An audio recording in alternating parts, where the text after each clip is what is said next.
Sugatan ang 2 pulis mula sa 1203rd Maneuver Company ng Regional Mobile Force Battalion 12, habang patay ang 2 individual sa naganap na engkwentro sa paghain ng search warrant sa Barangay Bulacanon, Makilala, Cotabato, nito lamang madaling araw ng Huwebes, Agosto 14, 2025. Kinilala ni Police Lieutenant Colonel Rolly C. Oranza, Chief of Police ng Makilala Municipal Police Station, ang mga sugatang pulis na sina Police Corporal Jason A. Hongko at Patrolman Christian A. Nera, pawang mga membro ng 1203rd Maneuver Company. Samantala, kinilala ang 2 nasawi sa engkwentro na sina alias To at alias Ped, kapwa security personnel ng target ng operasyon, na kinilala na si alias Ramon, isang negosyante.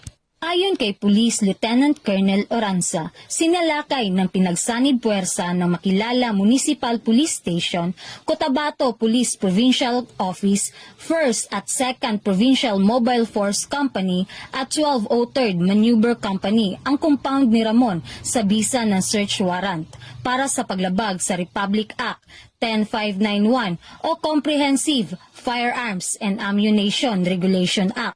Na-recover sa pinangyarihan ng insidente ang iba't ibang matataas na kalibre ng armas, bala at pampasabog. Malinaw na ang bawat operasyon ng PNP ay kaakibat ang matinding panganib sa buhay. Patuloy na ginagampanan ang tungkulin upang tiyakin ang kaligtasan ng mamamayan. Mula dito sa Police Regional Office 12, ako po yung PNN Correspondent, Patrolwoman Brailyn Jean Cabunilas, alagad ng batas, tagataguyod ng Balitang Pulis.